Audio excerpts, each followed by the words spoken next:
Thank you, Judy, for such an extended introduction. Sometimes I forget. And thank you, Sopa, for that very, very powerful poem. I paid a tribute in the morning to the young people. And I know they're not going to be stopped in creating the world that allows a future.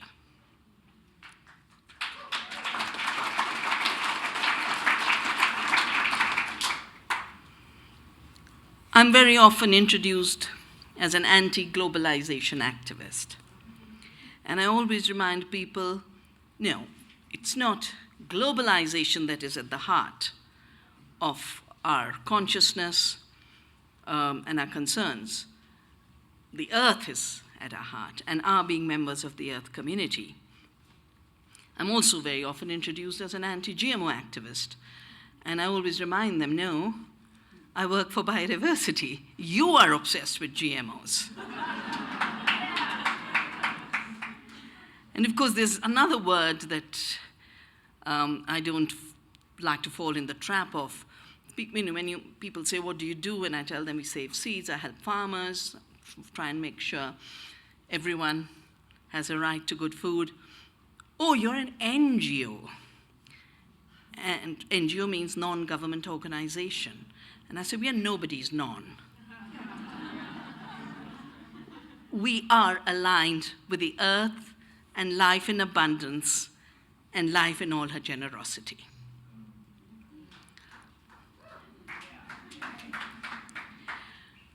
In India, even when I was growing up, it was easy to think of earth community because that's how our civilization defined humanity, as a member of Vasudhaiva Kutumbakam. Vasundhara is one of the names of the earth goddess. India is a civilization that recognized diversity in the deepest sense. And in fact, one could say it's a civilization organized around diversity. So the earth has 1,000 names, the Ganges has 1,000 names, everything that has meaning and is a foundation has many names. Divinity itself has 1,000 names. So Vasundhara is one of the names of the earth goddess. And Vasudhaiv Kutumbakam means the family of the earth. I grew up with this idea. But I started to articulate it in contemporary terms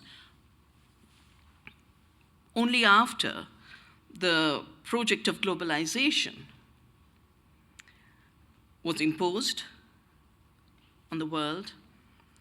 And then we had movements like the one in Seattle where WTO was shut down.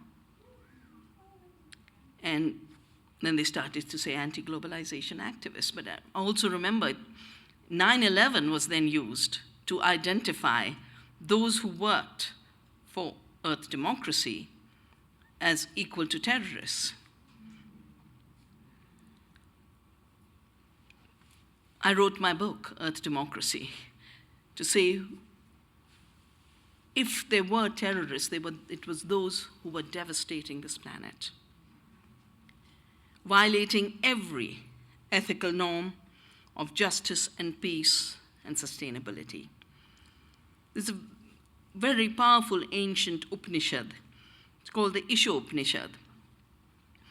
And it says, this universe is for all beings and their happiness. Enjoy the gifts without greed. I love the phrase, ma grida, abhor greed, shun greed. And remember at every point of enjoying the gifts of the earth that others have a share. Do not take their share.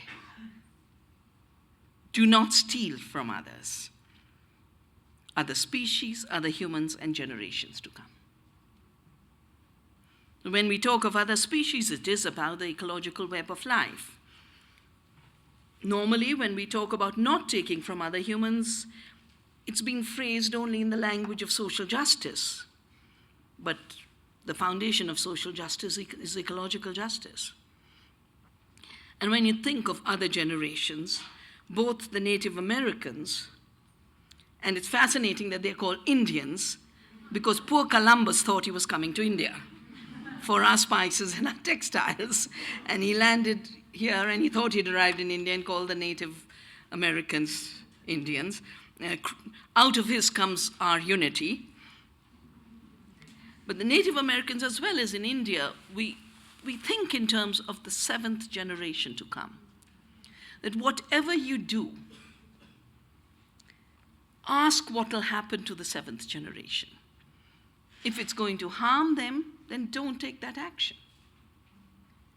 And if it's going to leave a benefit, then go ahead.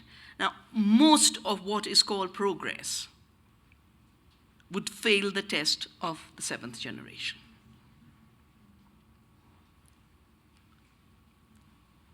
And one reason we've managed to continue on a very false idea of humanity progressing is because we've allowed delusions to shape our thinking about ourselves and our world.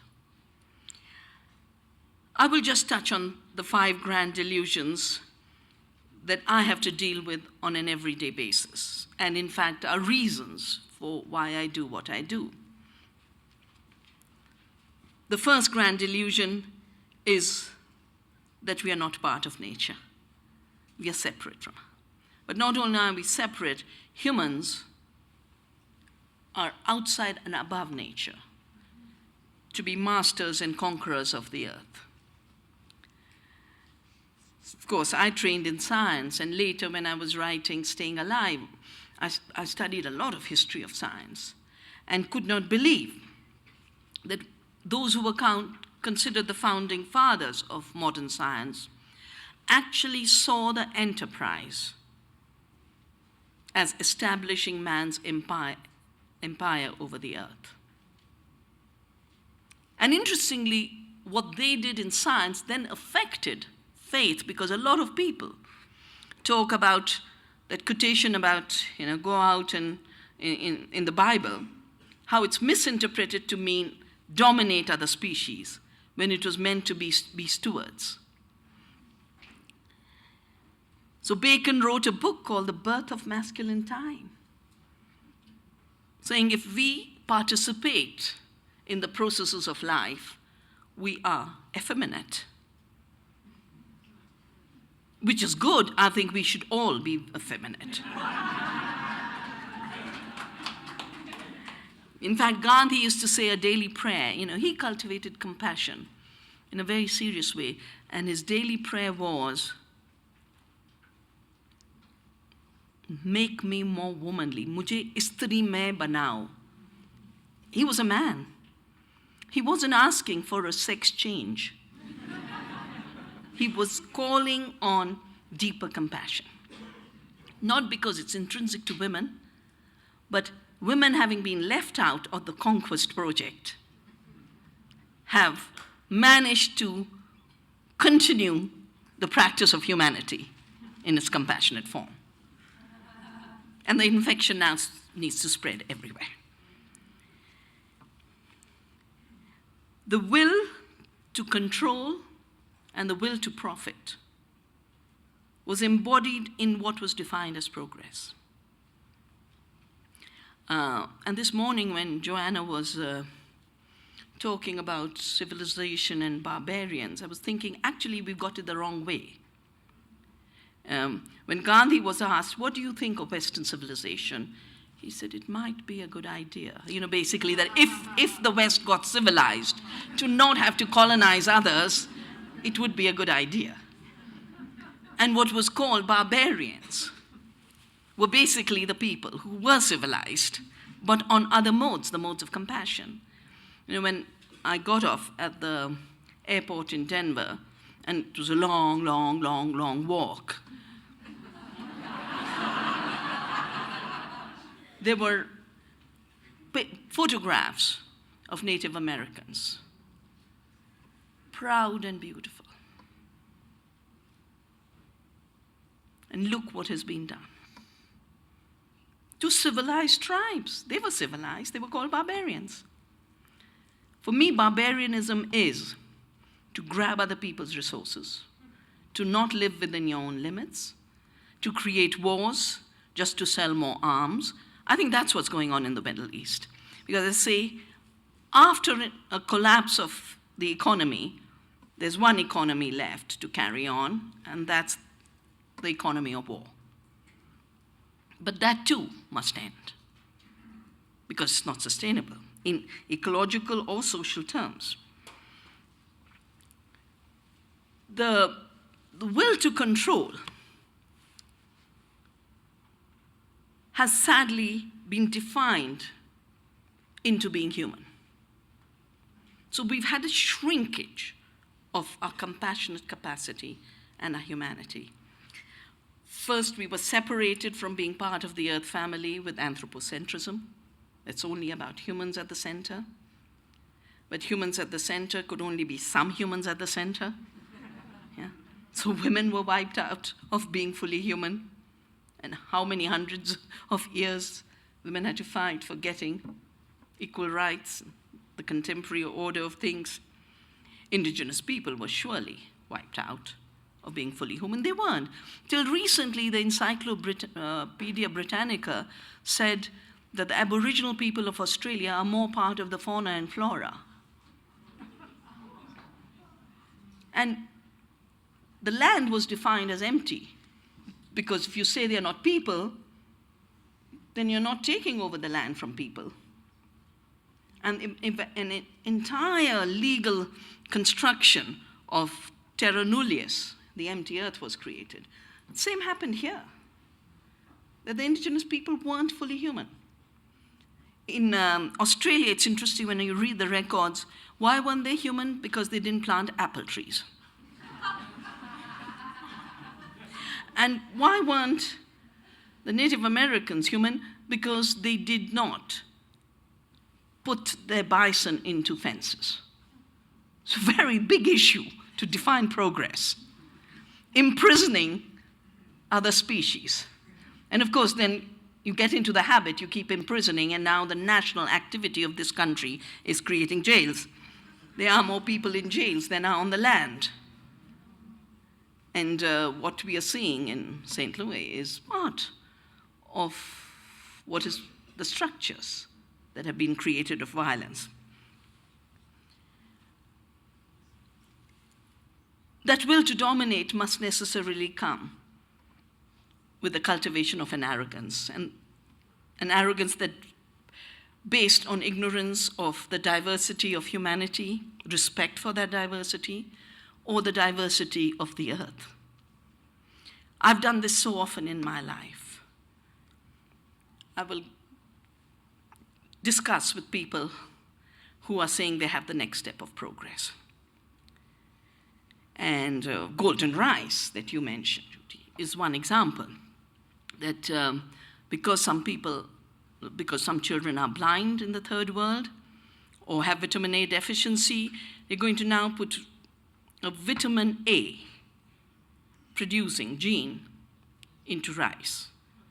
And it's called golden because it looks yellowish. It was introduced the idea was introduced in the year 2000. I then wrote an essay saying it's a blind approach to blindness prevention. Because there's so much diversity that is so much richer than golden rice will ever be. The reason it's not available to people is we are calling those sources of vitamin A and iron weeds. And then we spray Roundup and herbicides to get rid of them. When I was a child, my grandmother used to cook the most amazing dishes with a spontaneous crop called batwa. It's a chenopodium. Today you don't find it in the chemically farmed fields because it's been killed with herbicides. There's abundant batwa on our farm because we don't use herbicides. There are smarter ways to deal with weeds. Genetic engineering itself. Just the other day, I was in a debate and a scientist was saying, it's the cutting edge technology. I said, cutting edge technology to do what? We got the Bt toxin and we got the herbicide tolerant, and these are smart ways to grow food. I said, no, they're very dumb ways to grow food. Because the Bt toxin is supposed to control a pest. It's supposed to be a substitute for chemicals. It's not controlling that pest. The pest has become resistant, the bollworm. It's created new pests. In fact, just the other day, a paper was released by Monsanto officials in Brazil saying new pests are taking over, something we've observed in India. Aphids, jacids, army bugs, mealybugs, names I've never heard before. They didn't exist in cotton fields. Farmers then have to use more pesticides. A tool is assessed for how effective it is. A tool that doesn't do the job should be put aside for better tools. Herbicide resistance is an even more failed technology. I don't know how many of you are aware that 17 million hectares of this country are overtaken with weeds resistant to Roundup. And now they've just approved, the USDA has approved crops that are genetically modified to deal with 2,4-D, which was an ingredient of Agent Orange. Now, of course, for me, it's not a surprise that these war chemicals are being used, because the origins of industrial agriculture is in the war. Fertilizers, pesticides, herbicides all began in the war industry. They were then introduced after the war into agriculture. And now they're being introduced through genetic engineering in the seed sector. There is another very serious aspect of the will to control, which is this new idea that because we've impacted the planet so much, things like the Intergovernmental Panel on Climate Change says 99% certainty that human actions have caused climate disturbance. There is a group of scientists who can't give up hubris, who are saying, oh, now we are in the Anthropocene age. Now we must control the planet. And what are their brilliant ideas? Create artificial volcanoes, put pollutants in the atmosphere to create a block for the sunlight. President Bush had a favorite project which didn't go through, which was put reflectors in the sky. And I said, but the sun was never the problem. Yeah? The sun was never the problem. The problem was the pollution. More pollution won't solve the problem. Einstein had a wonderful quote. A clear sign of insanity is to keep doing the same thing again and again, expecting a different outcome.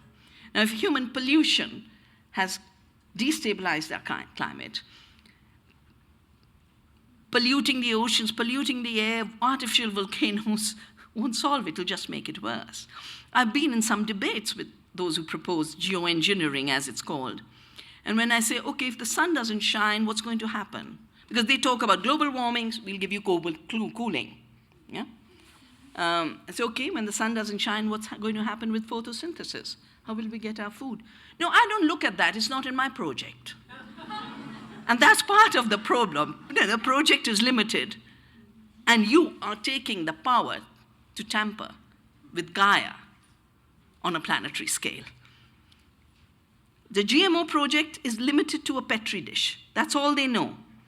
Shoot genes from an unrelated organism on cells in a petri dish. How can that vision of a petri dish substitute the magnificence of the living world?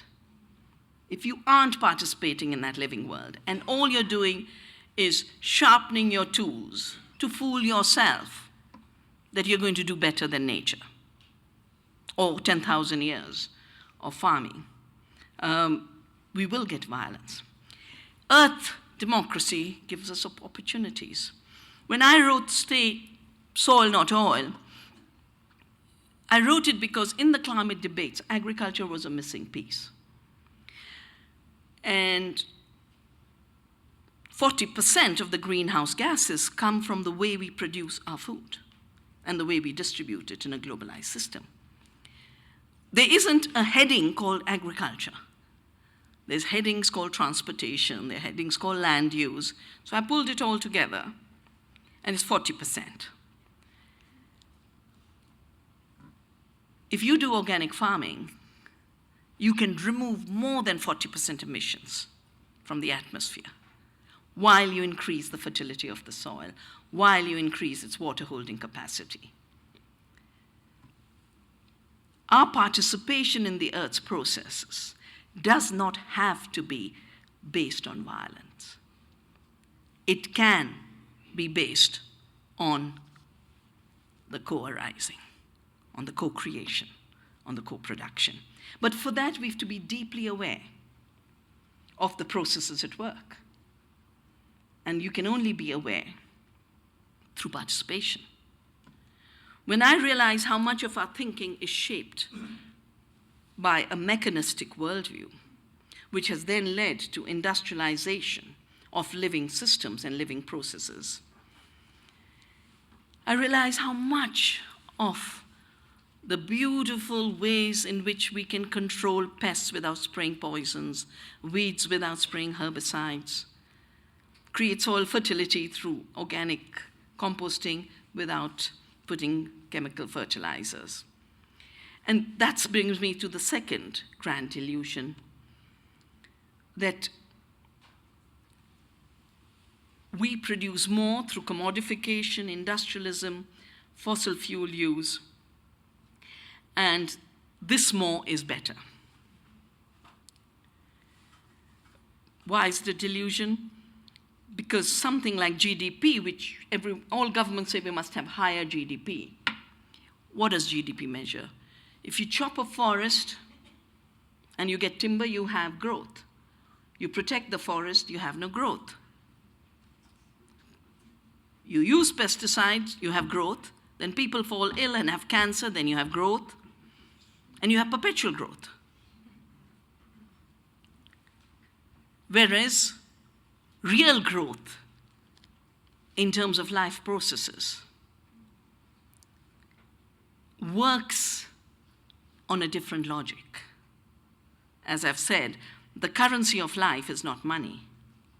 So if the ecological crisis is about our imperiling life on this planet, then we've got to increase that currency of life. We've got to increase our connections with the earth. We've got to increase the biological processes by working with them. In terms of agriculture, we are fooling ourselves. Because after all the destruction, 75% of the ecological destruction of the planet has its roots in an industrial agriculture model. In 1995, the UN did a meeting on erosion of biodiversity in agriculture, 75% erosion because of industrial farming and its monocultures. 75% of the water is destroyed for agriculture.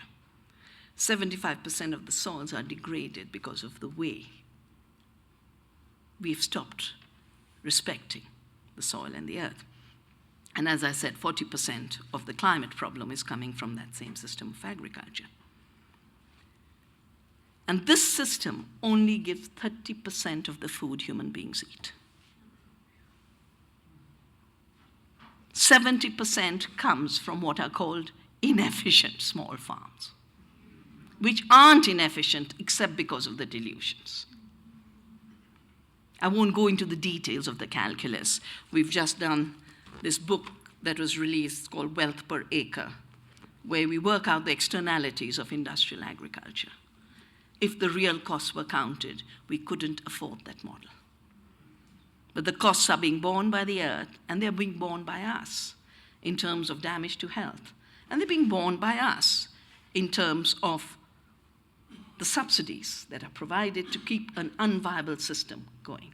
400 million is the subsidies of rich countries. Half of Europe's budget is for agribusiness, half. And in this country, I think it's about 26 billion, but it's impossible in the US to find out because they're constantly shifting categories around. I do remember, though, in a debate, your Secretary of Agriculture was asked, we have this economic crisis and many families that had food don't have food anymore. So are you going to increase the budget for food stamps by cutting the budget for chemicals in agriculture? And he said, agricultural subsidies can't be touched. And most people asking for food stamps are lying.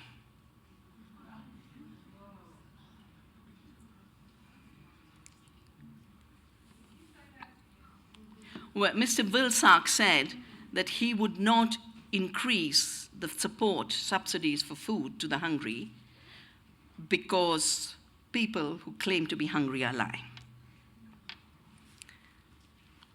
So we have this huge domination of a particular model of doing farming, which is not working with the earth, and it's not even producing food. 90% of the corn and soya is going for biofuel and animal feed. It's not food. And that's why when the industry says we've got to do GMOs to feed the world, there's a double delusion. The first delusion is it's anyway not going for food. Second delusion is genetic engineering doesn't increase yields. Again, I won't bore you with the science of it, but it's a gene transfer technology using a gene gun.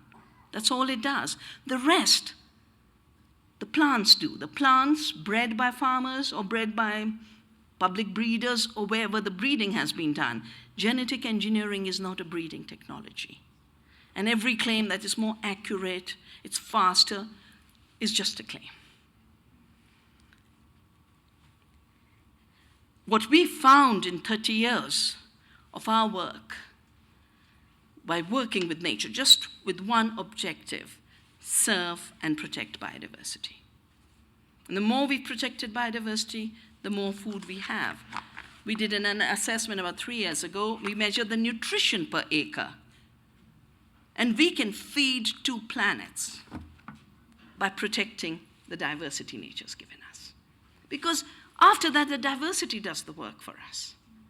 In replenishing the soil, in protecting, pest control, there's nothing more brilliant than diversity in controlling pests. In the UK, they have a crazy project. They're genetic engineering wheat with a cow-like gene. And when you ask what's the cow-like gene, they say, it's a secret, but we say, so you've got an intellectual property right on it. No, we don't have an intellectual property right on it. But they don't tell us what's this cow-like gene. And what are they doing this for? To prevent aphids. In wheat, if you allow organic farming, you will always find those beautiful ladybird beetles that eat the aphids. In the wheat season, I just love walking through our fields, watching the ladybirds at work. But we've defined nature as inactive, as dead. And that's why it's a surprise to us when pests become super pests, because they have intelligence. When they're being bombarded with poisons, they mutate and protect themselves. Or a weed becomes a superweed. And the intelligence of nature is what we have to be alive to. And from that intelligence comes actions that are compassionate, knowing that all those beings have their right to exist, but more than that, they're doing so much for us. They've now calculated that pollinators contribute to $169 billion annually in food production. $169 billion. We worked out it's $1.6 trillion of damage for India going the poison way. Third big delusion, that big is better. It's a delusion because there's only one example of where bigness doesn't stop. Only the cancer cell does not know when to stop growing. Every healthy cell knows when to stop growing.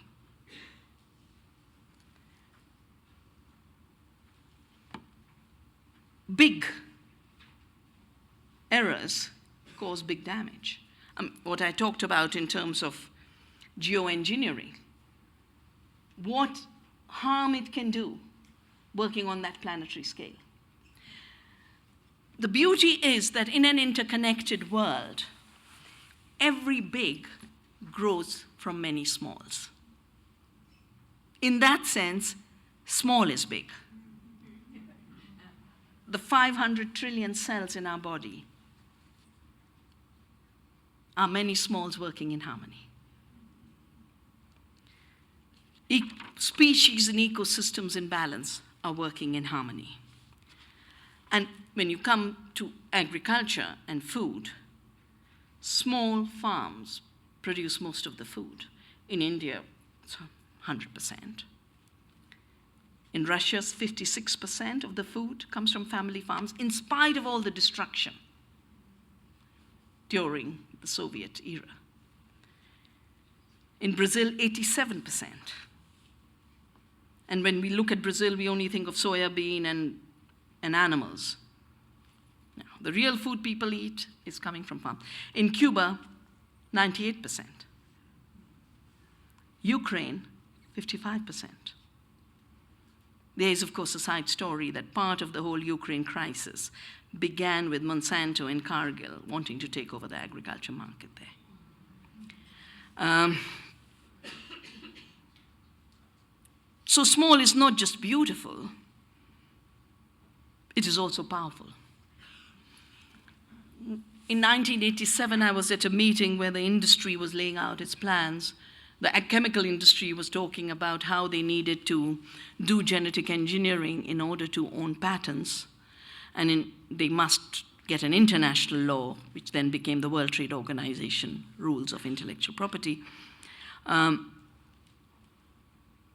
And I heard basically a vision of total control over life on Earth, ultimate bioimperialism.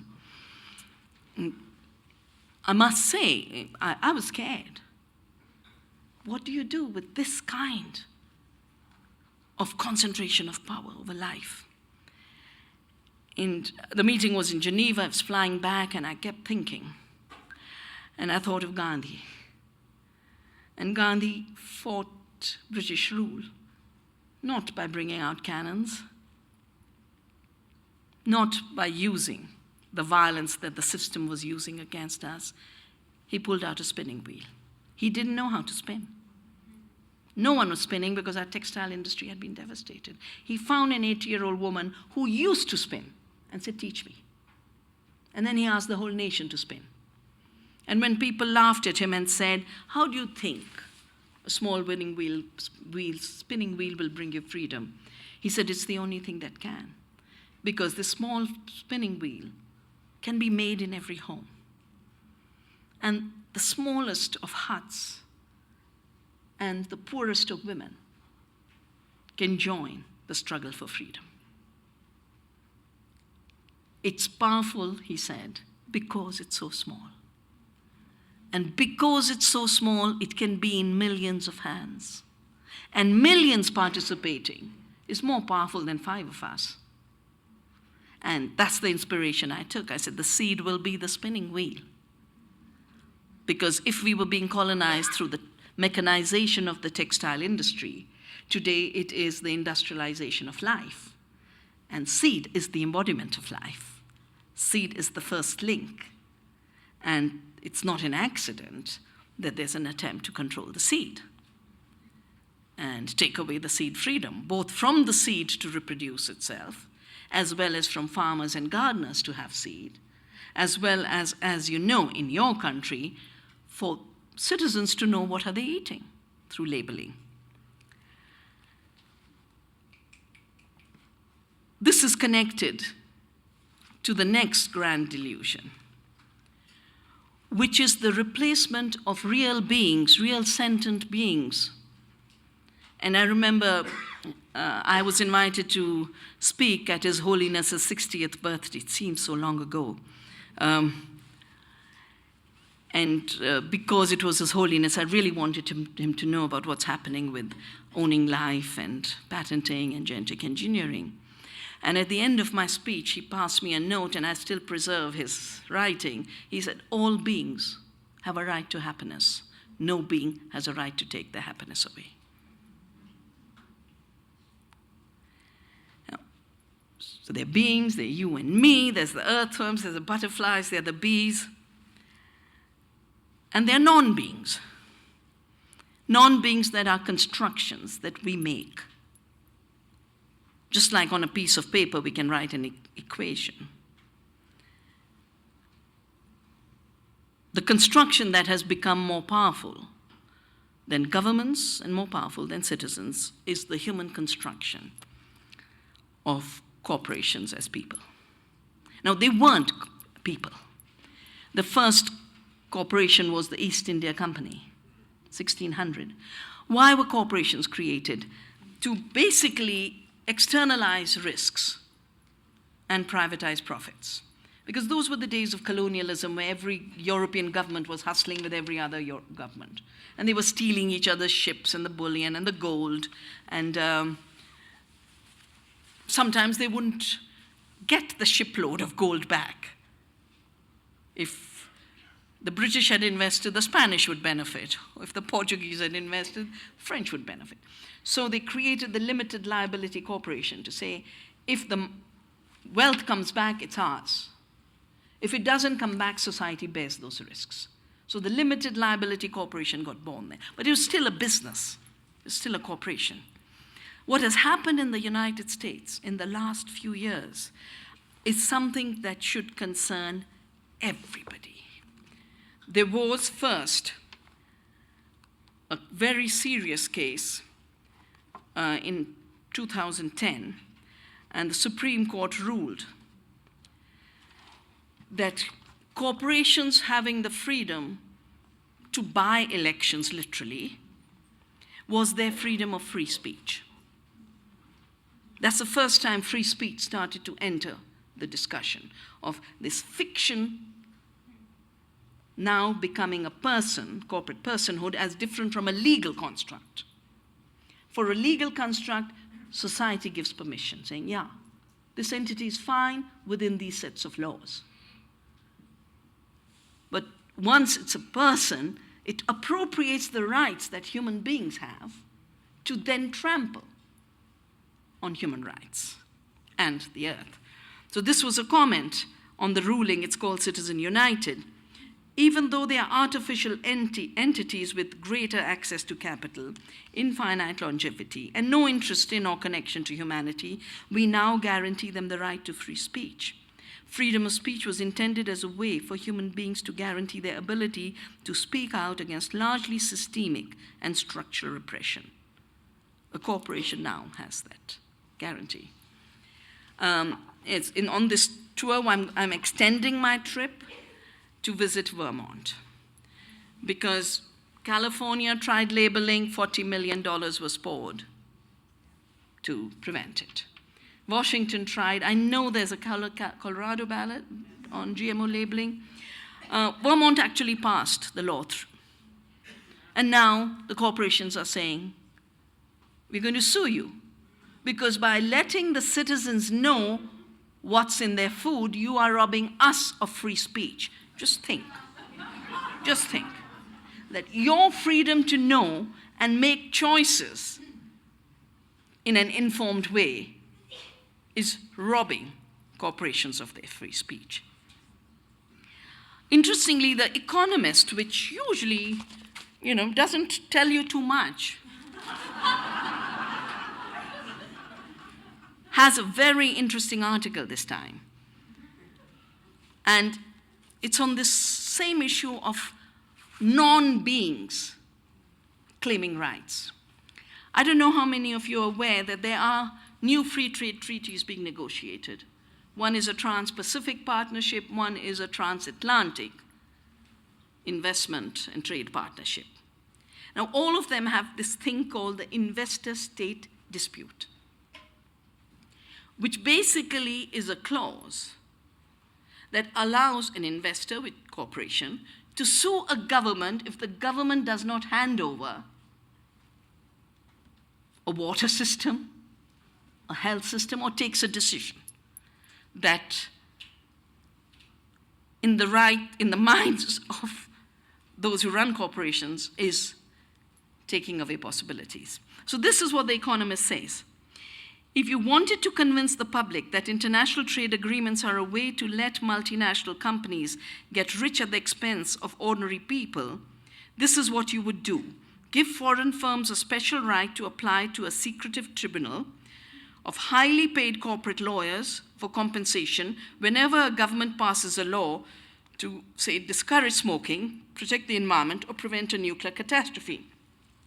Yet that is precisely what thousands of trade and investment treaties over the past half-century have done through a process known as investor-state disputes. So after Fukushima, the people of Germany rose and made sure their government would pass a law to never have nuclear power again. A company in Sweden sued. Vattenfall is the company. They sued Germany for $4.7 billion. This very famous case, and I helped the government of Ecuador in spreading awareness about this. Chevron Occidental absolutely destroyed part of the Amazon. And the indigenous people filed a case, and they won. They won the case. So what does Occidental do? Sues the government of Ecuador for $2.3 billion for a case in which a decision has been made against the company for pollution, and pollution that was deadly. There's a famous case of a California company wanting Canada's water. And Canada said, but we don't want to sell our water. For in our law, water is not a commodity. This company called Sunbelt in California sued Canada, $8 billion. If you think of non-beings parading as beings, then claiming the right to destroy all beings is where we are at, which is why radical compassion becomes so vital. Brings me to the final grand delusion, which I would call the creation myth of our times. In India, we've had the creation myth of the churning of the oceans. The Bible has its own creation story. The creation myth of today is that these fictions we've created called corporations, which are then claiming personhood, are then claiming to have minds and claiming property rights on products of the mind. Can you imagine where we've reached? Here's a non-person with a non-mind claiming property rights on life on earth. Intellectual property, it's called. The definition of intellectual property is property in products of the mind. Show me Monsanto's mind.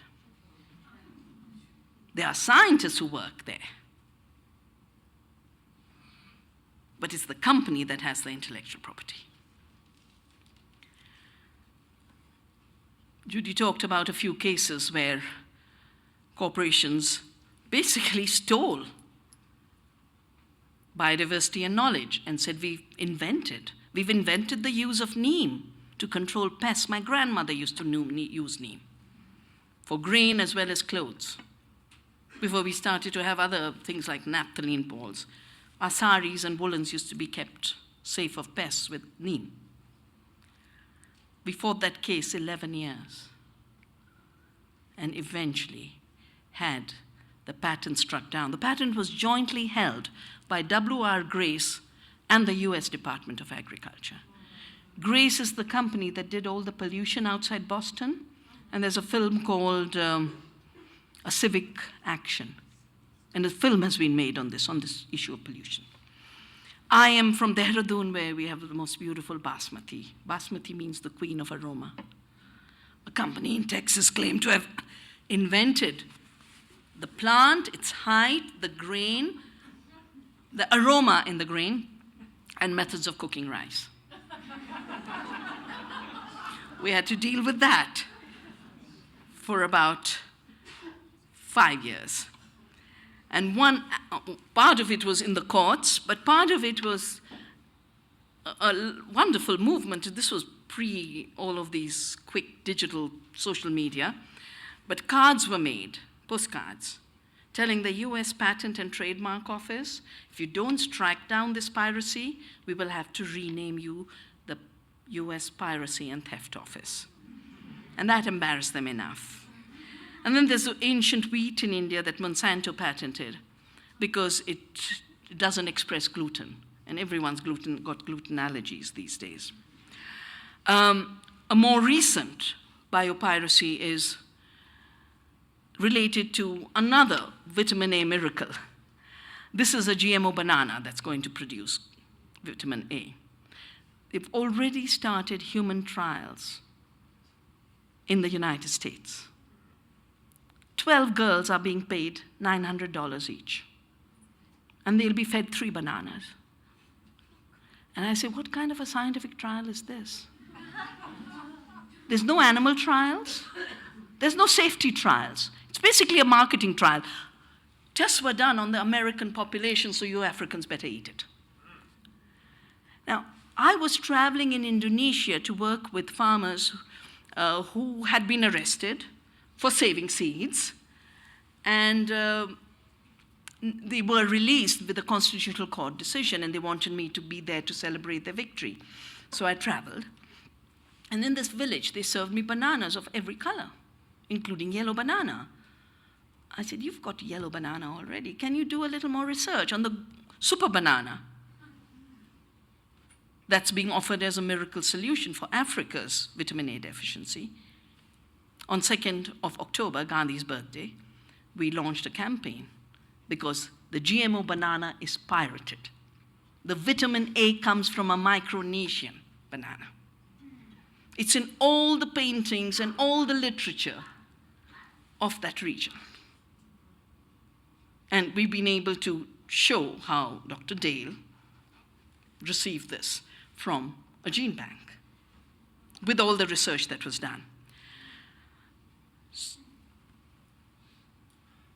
If we do realize that we live in a web of life, that other life forms are our family members in the Earth family, the outrage of some constructions claiming to be the creators of that life is the ultimate violation of every ethical principle. That's why, when people don't understand intellectual property, that it's a claim to ownership, it's a claim to invention, it's a claim to creation, I say, okay, just remember, GMO means God move over.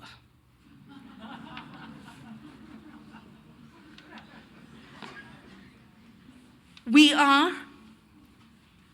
as I said, in an evolutionary moment in which we've never been before. With every prediction on climate change front, species extinction front, the fact that 1 billion people don't have food, 2 billion are suffering from diseases because of bad food, as you sang, we are in a mess. We are in an absolute mess. But we don't have to be trapped in it. Radical compassion is both becoming aware and alive to these threats, but becoming aware and alive to the illusions that lie behind the threats, and getting rid of those delusions. To me, that is the ultimate spiritual awakening, to differentiate between delusions and reality. But there's more to spirituality. In my view, Growing good food is a spiritual action. We have a beautiful Upanishad, the Taittiriya Upanishad, which says the highest dharma is the growing and giving of good food, and the worst sin is cultivating badly. They didn't have poisons in that time. It's cultivating badly and serving bad food. It goes on to say everything is food. I mean, it says, I am Brahman, I am the creator, because everything is food, everything is something else's food. The web of life is a food web. And wherever we enter the food web, with love and compassion, we become part of spiritual engagement in that food web. Saving seeds, for me, is a spiritual act. And I'm so glad we've been able to produce collectively with the Global Initiative of Peace of Women in Peace, the Sacred Seed book. And I'm going to work with them for next year on a Sacred Soil book, because next year is the year of soil. We'll, of course, work a lot on the science of it, but we also always need the sacred dimension articulated. And sometime in the next few months, we are going to fix a date for our satyagraha for the earth, for our truth for the earth, by just taking soil wherever we are and making a commitment to the earth that we are there to protect you with all of our love, with all of our life. And that satyagraha, again, to come back to what Sopa said, that satyagraha makes truth a verb.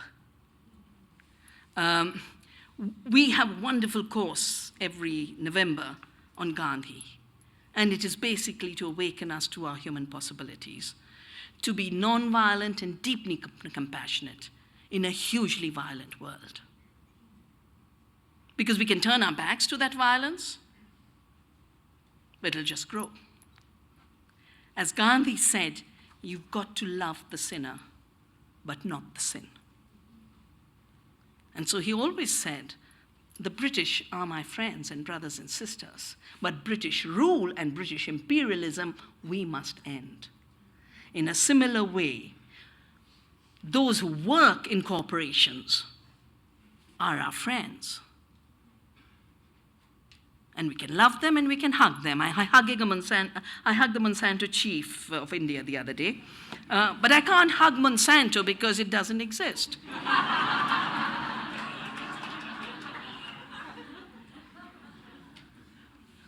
The rule that comes out of that fiction does exist and transforms our world, not in a positive way.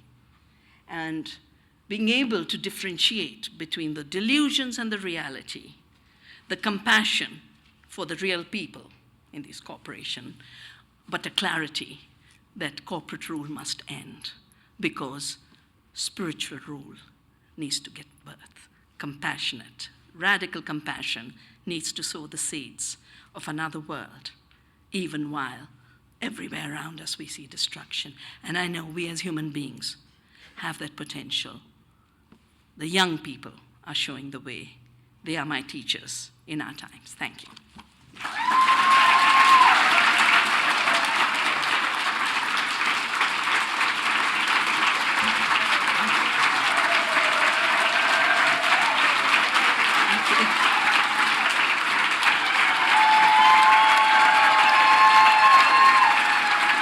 Thank you, thank you.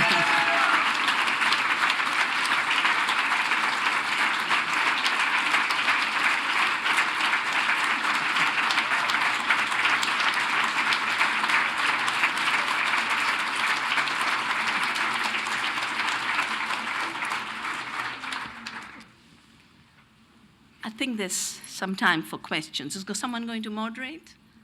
Oh. No. Just, yeah, go.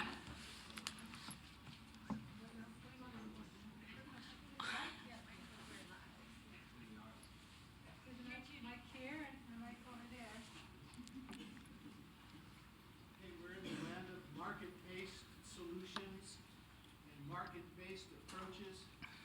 I wondered what you think of cap and trade. Yeah. trade, and what's bad about cap and trade in your view? Yeah. The issue of market-based solutions. You know, there's a capital M market and the small m markets. Small m markets are humans meeting each other, exchanging things. Farmers' markets are an example of that. And that this capital M market with this mysterious stuff happens in Wall Street. Even the Wall Street doesn't know what really happens.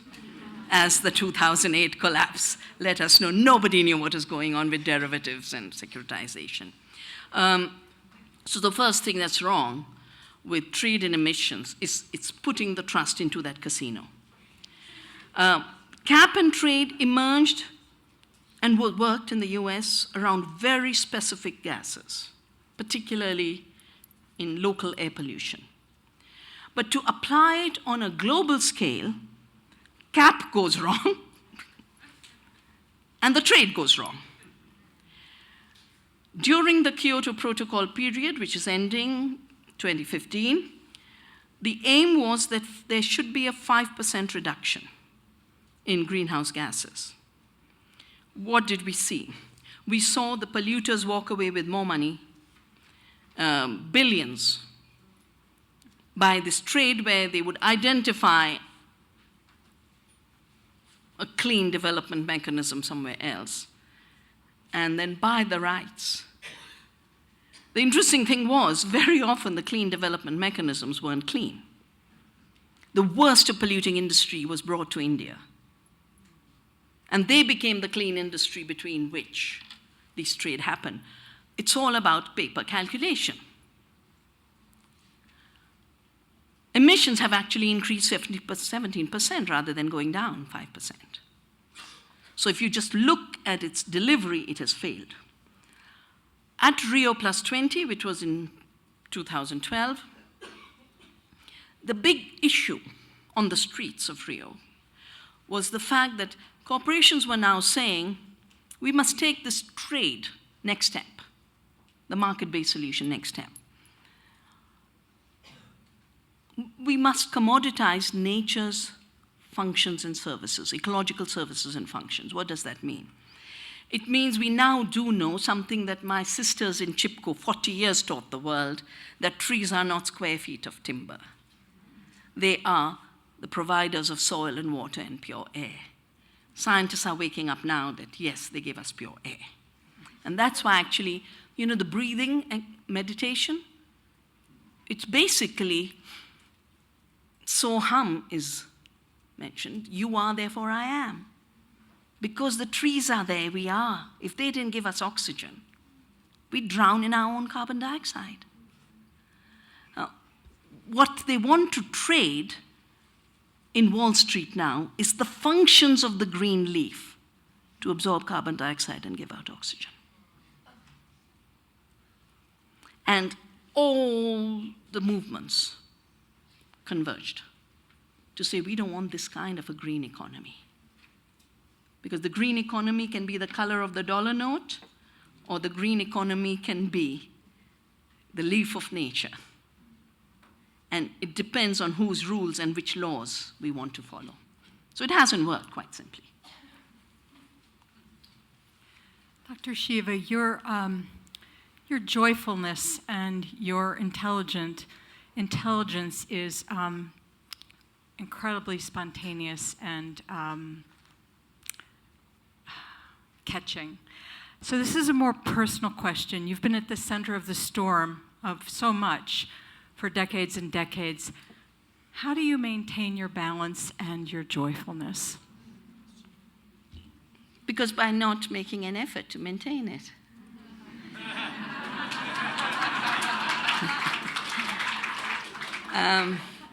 You know, everything I do comes from a very deep love for life, for this earth that gives us life, for those around me who sustain me. Yes, these are souls that come along. But you know, my father always said, you must stay balanced.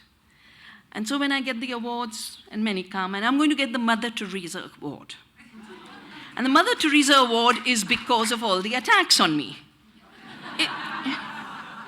Isn't it interesting? So I deal with the attacks in the way I deal with the awards, as different people having a different view of the work I do. Those who want to work for the earth and humanity feel happy, and those who would want to shut down our concerns for the earth and human rights think I'm terrible. But my conscience tells me that this is the work I must do. This is my dharma. And once you choose your dharma, and the dharma guides you, after that, then it flows.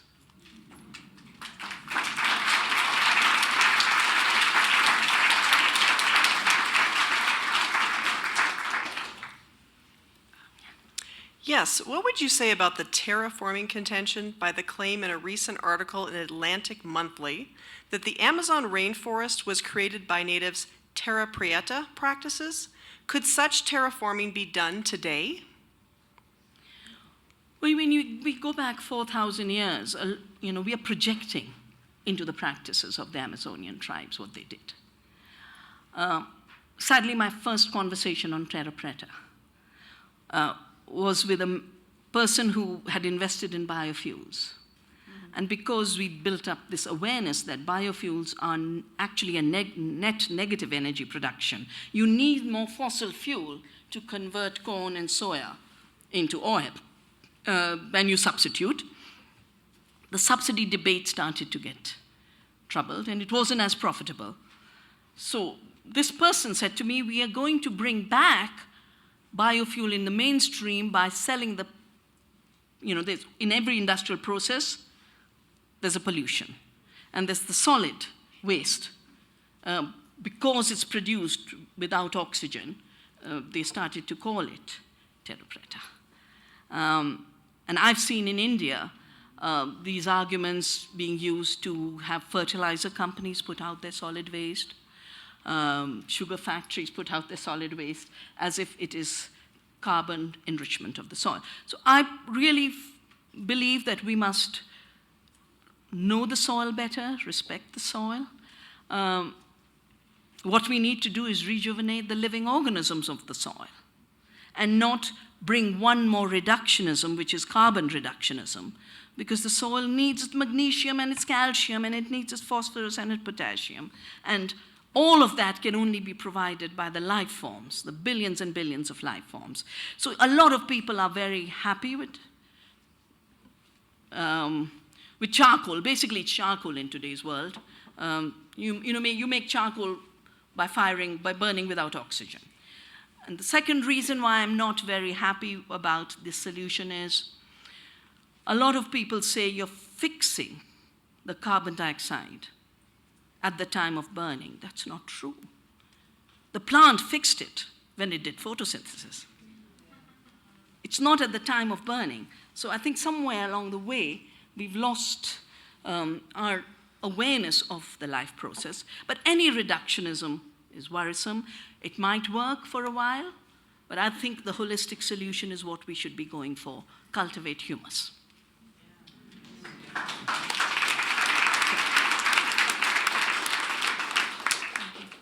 Dr. Shiva, I'm very concerned about the rural to urban migration that's happening throughout the planet.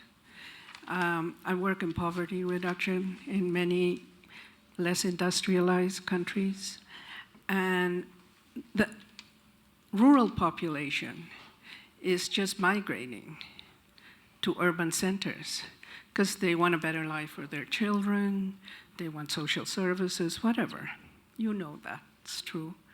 And the prediction is now, I forget in how many years, but 80% of the world's population will be living in urban centers. And this to me is very worrisome. Do you have any thoughts on this? When I went to Rio in 1992, Brazil had removed most of its rural populations. in India still had 80% on the land. Why did Indian farmers stay on the land? Because every policy made sure they had dignity and fairness and security. Every policy. What's happened with globalization is that agriculture is being made deliberately unviable if it's independent and if it's on the small scale. And when I started to work on the WTO treaties, I remember reading one of your earlier US Secretaries of Agriculture who said, we've got to squeeze out the farmer like you squeeze out toothpaste from a tube. Now, why this policy to get rid of farmers? It's actually José Lutzenberger, who used to be the environment minister of Brazil, who had come as a guest in the year 1993, had organized a very, very big rally, 500,000, 500,000 farmers, to say agriculture should not be in WTO. And we had these 500,000 farmers, and José is sitting next to me. And he's saying, now I understand why they want to get rid of the peasant. Because the peasant is the last remaining human community who works with the earth in freedom.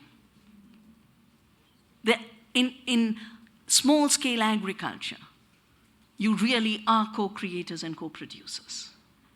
So it is, one, that if you get rid of them, then you have a market for bigger machines, for, I didn't carry this newspaper, but the brave new world is, these 50 combined harvesters moving together in one field. But besides the market, it is part of that logic of control. The same logic that makes you think that every insect must be killed because it's a potential enemy. Every plant that is not a commodity must be wiped out with a spray. It's a weed. And that same logic says that at that time it was 70% people on the land, about 50% now, and you're projecting to 80%. But you should see the World Bank papers. You should read the World Bank papers. Deliberately creating a policy and then converting that policy as a natural phenomena. There's nothing natural about the rural to urban migration. It's artificial in making agriculture unviable, and it's artificial in pushing people off, including the land grab. By the time land grab in Africa is done, where will those people go? They'll go to the slums of the cities. Not a very natural phenomena. And again, coming back to the young people, I know so many young people. In India, my entire team is young people who've left the city to work in villages, young farmers. And here, there's a whole new movement called the New Agrarians. And they're smart, and they're going to change the laws, and they're going to change the structures to repopulate the American countryside.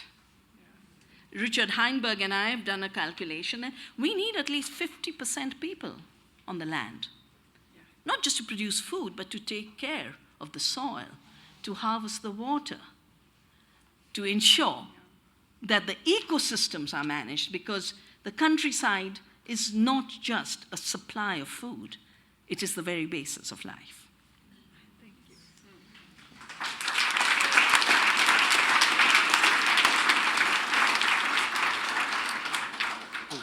Nervous just standing here. I'm so impressed by the energy you've held all of us in today. So thank you. It's great to see you not through pixels on my computer screen.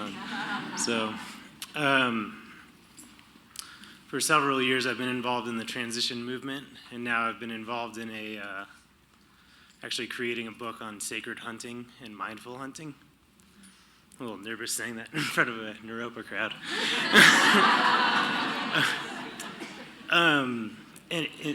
Okay, closer. Oh God.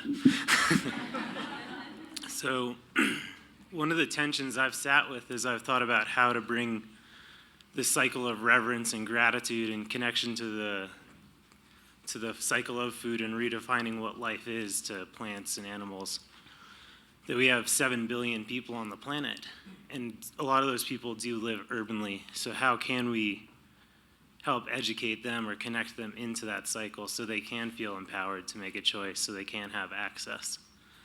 So. Okay. Most people in urban areas are also participating in the transition. I mean, just look at Boulder, the hotel where I'm put up. It says, all our food is locally sourced. And that's happening. Now, just like with consciousness, we create watershed. We decide that, this city's water comes from this river and this catchment, so we'll protect it. We need to do the same with food. We need to think of food sheds. Just because cities need food doesn't mean you get it from 12,000 miles away. And then do all kinds of stuff to make it travel that long. Fruit today, because it travels so far, is no more fruit. I once left fruit in my suitcase for 3 months, and it had not rotted. Not fruit from India, fruit someone had given me while I was traveling. And they give me fruit on the plane, and even you shouldn't have to use a fork and knife to eat a fruit. But you can't bite into it. You use a fork and knife, and it's going all over the place. They're literally breeding rocks, because only rocks can survive that kind of travel. So we have to become local, but local can change. A village local is just a few miles out. A big city local can be 100 kilometers. But that's the kind of redesign that's become an imperative for 3 reasons. First, because that globalized long-distance transport with its food miles is causing so much damage to the atmosphere, the whole greenhouse gas issue. Second, because what's being produced from it is damaging our body. It's no more food. And third, because it is killing work. We will need more people in the food system. And that will only happen when these more intimate chains that are called 0 kilometer in Italy, they have a whole policy framework for 0 kilometer. Get it as close from home as you can. Get your schools to get local. Get farmers' markets to grow. And once we start planning in a food shed, then the local can be a bigger local for a bigger city. In addition, of course, we need to turn cities into producers of food. And humanity is just waking up to the fact that a terrace, a garden, a rooftop, a balcony can produce so much. So we must all become seed savers and gardeners. And it doesn't matter, the scale doesn't matter, the principle matters. It could be 1 seed in 1 pot. That 1 seed will give you 10 tomatoes. Then you'll save those seeds and you'll get 1,000 tomatoes.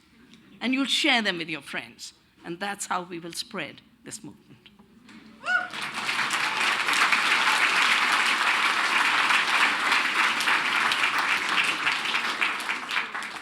Dr. Shiva, first I'd like to express my profound gratitude for your lifetime of work. You're an inspiration to so many of us.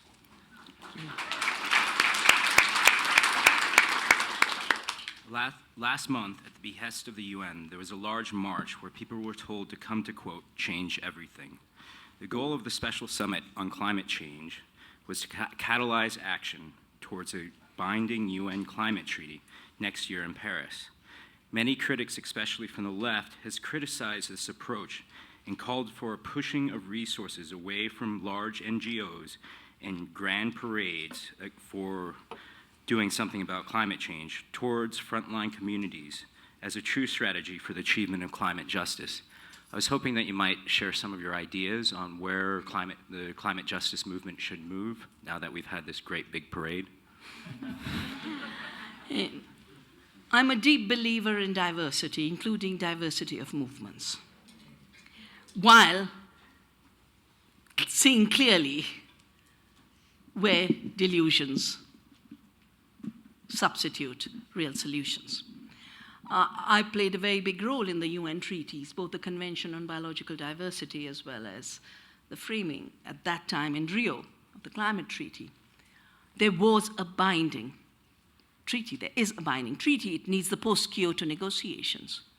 And I feel very sad that President Obama received a Nobel Peace Prize, flew into Copenhagen to destroy the treaty.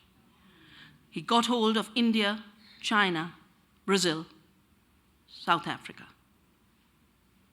and US, and said, let's forget the treaty, let's have a voluntary political agreement amongst ourselves, while the rest of the people, the countries, were negotiating inside.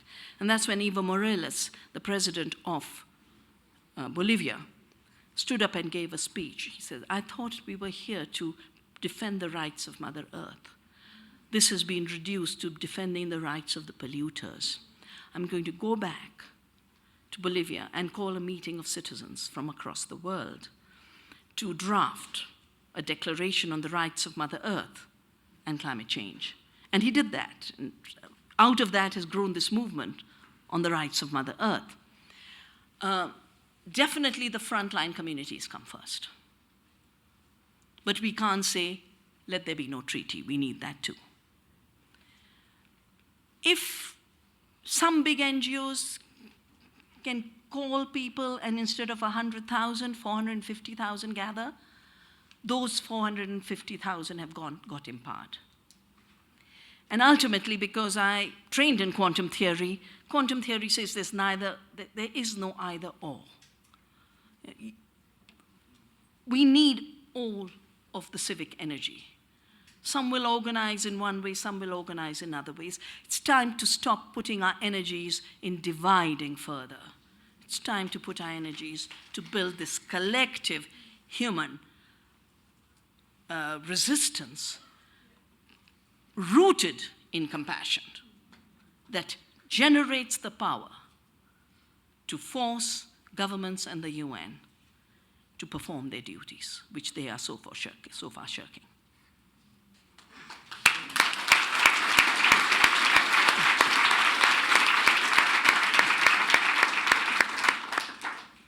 Many of the changes that I see you kind of calling to the people to make align with permaculture principles as well, and I was wondering if you could speak to what you see the role of permaculture being in kind of a shift from agriculture and monocultures and annuals in particular, and shifting into perennial agriculture and shifting the way that we view food as a yearly thing that we grow and then it dies, and then we have to do the same thing year after year, but creating this perennial system that will continue to flourish for many years.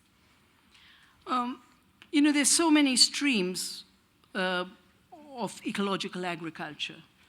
Permaculture, biodynamic, organic, natural. It's huge. The pluralism is huge. And one of the issues that has emerged, and it's been accepted by the United Nations, the Food and Agriculture Organization, in fact, just 2 weeks ago, organized a whole conference on this. And for those who are interested, should read the report, which I call the IPCC of Agriculture. It's the International Assessment of Agricultural Science Technology for Development, IAASTD. And all agencies, all movements are basically talking about agroecological principles that are the umbrella that connect all of these different initiatives. Now, all agriculture before industrial agriculture was based on part perenniality. Livestock, trees, animals, in an amazing symbiosis. Trees had to be chopped for the machines. And when I fly over India, I know the ground. I know where Green Revolution came, and I know where it didn't come. And when you fly, you can really see the difference. Green Revolution areas have no trees. And where they didn't reach, it's full of trees, to the extent that when you fly over Kerala, you can't see the ground because their systems are based on perenniality. You can't have perenniality only perenniality in something like Rajasthan, but trees again are important. Sacred tree, I must tell you this story. So more than 300 years ago, the king's men came to chop down a tree called the Khejuri. A few centuries before that, a saint had taught the people that they must protect nature. And a religion got born called Bishnoi, 29 rules. These 29 rules are of compassion.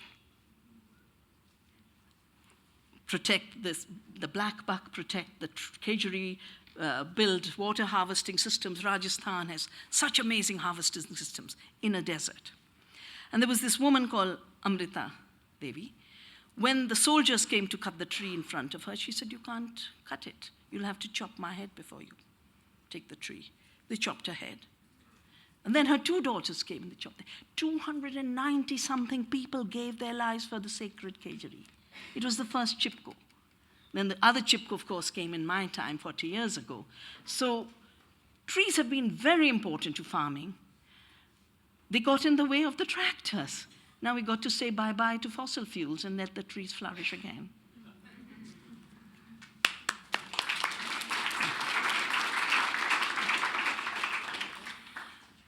Hi. My question comes from being a recent graduate of my undergrad and coming from a place where it was really easy to, I had a really good space to create awareness for causes that were really important to me, and I had time and energy to support more than one cause.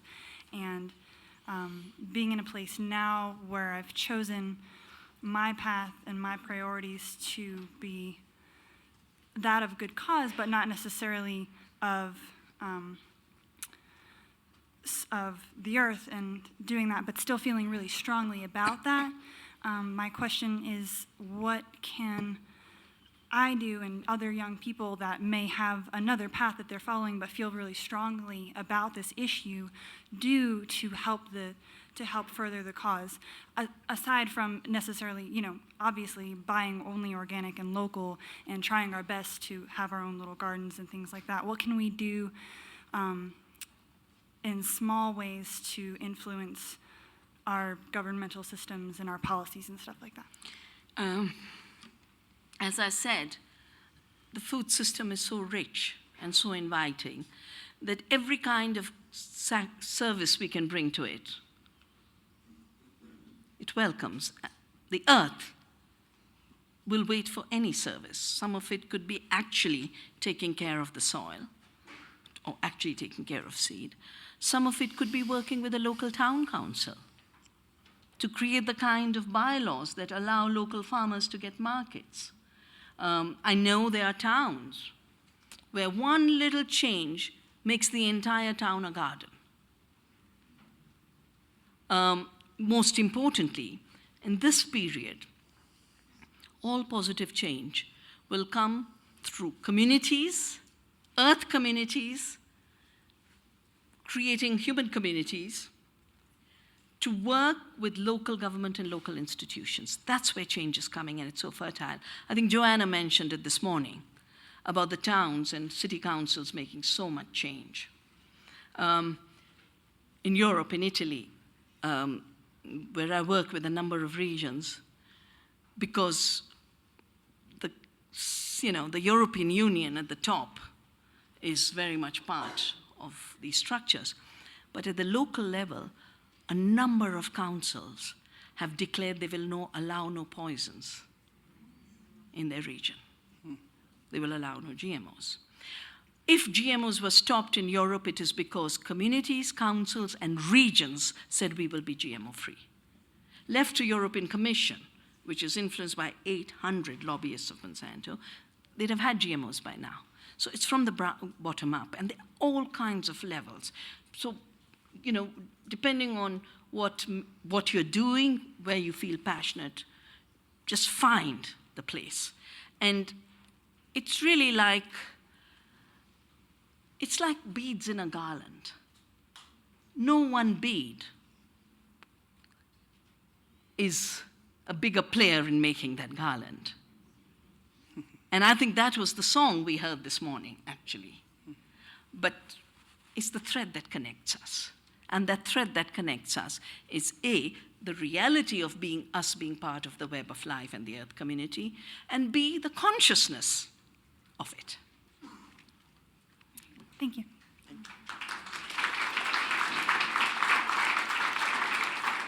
Good evening.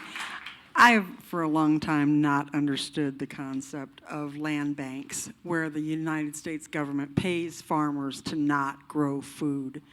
I don't know if this is pervasive around the world, but can you address that issue of literally putting a bank so that it just grows non-food and they get paid for it? Yeah, the food system is no more a food system. I, in fact, go further and say it's not even a non-food system, it's an anti-food system. Because it's disrupting those ecological processes that are food in the web of life. Part of it is that food was never the concern, except in advertising. In advertising, it's over-present. Feeding the world is the constant refrain. But the whole subsidy structure is linked to growing commodities, not food. So we have more and more food, more and more commodities and less food. And this model is being exported. India was a land of small farms, diversity. If you travel Europe, you travel Africa, you travel India, you see hybrid corn because we don't allow GMO corn. Hybrid corn. Where does that corn grow? Chicken feed. All grown in the name of feeding people. If we are growing anything, we are growing subsidies. Yeah? That basically whatever is being done to land is to collect subsidies. And some subsidies are for set aside, don't grow anything. Some are to grow a commodity. And I was shocked. I've just finished a new book, which will be out this November, called Who Really Feeds the World? And I was looking at land grab and how much fertile land's going out of agriculture. In the United States, 50% of the land that farmers are using, they're having to lease from the banks. They're not the owners anymore. And about 50% of the cost of cultivation is the rental for the land.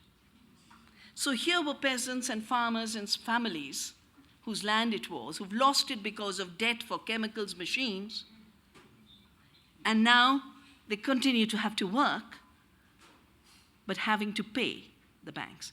And this is a very serious situation. I mean, I think with deeper consciousness, not with the kind of violent reversal, I do think we need a radical compassion agenda for A, seed, to reclaim the seed as the basis of life and put an end to this false creation myth of Monsanto having created the seed and therefore owning the patent. The second is we do need to relate to the earth as our mother and not the commodity that it has become, which is leaving lesser and lesser people as having access to land, and land getting more and more concentrated in the hands of financial institutions. So these are two very, very big agendas for transformation in the future. Thank you. I think you and that should be the end, yeah. Hopefully mine will be quick. First of all, you are awesome. Thank you for being here. We didn't have that word when I was young. And my question is something that I'm noticing from having gone to Joanna Macy's talk earlier and hearing yours is that I tend to not really pay attention to the news so much and what's happening in the world. And part of that is because I really don't want to know. And I'm just really curious where you get your news and how you keep yourself up to date with what's going on in the world. I don't get my news from news because there's no news in news anymore. I was just told that if you Google me, you get the attacks on me. And because Google takes money to put items high up. So you would imagine that Mr. Miller, who was used to destroy California's labeling law, that what he thinks about me is the most important thing in the world. How do I get my news? My first news comes from participation. So when we lose more than 291,000 farmers to suicide with the system of monopoly on seed and control over seed, it's because I actually go to those areas and work with the farmers. Yeah? And which is why when they attack me to say I'm lying about the suicides, I just continue to go back with compassion, with love, to create alternatives. I should have brought this wonderful stole we make with organic seeds, organic production, and then hand-spun, hand-woven cloth. Non-violence at every level. The second place where you get news is when you work with deep concern and care, there are people who send you information. I'll tell you, a Monsanto person leaked to me information about, just before I wrote my Water Wars, that they wanted to privatize water. Came from there. And when you become a community, then just like life flows, then real information flows, not the manipulated propaganda. So we have two kinds of flows just now. And the interesting thing is that the propaganda machine has never been bigger, but the real information flow, people to people, has also never been bigger. Yeah? And that's what we must increase. Yeah.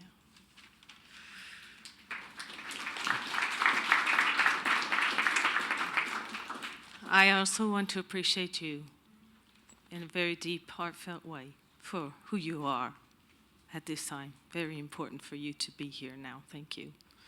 I live here now. I am part of the Edible Foodscapes grassroots working group, and we are collaborating with many entities within the city to create edible foodscapes here on both private and public lands. And the organization recently completed a tremendous fruit rescue. So we went around and picked fruit from trees all over the city. So on the one hand, I'm very optimistic and I see the uprising. On the other hand, my homeland is California. And right now, California is dying, literally, bit by bit, because of climate change and effects in the ocean and the atmosphere. Realistically, I'd like to ask you what you think our window of opportunity is, if you have anything that you can offer.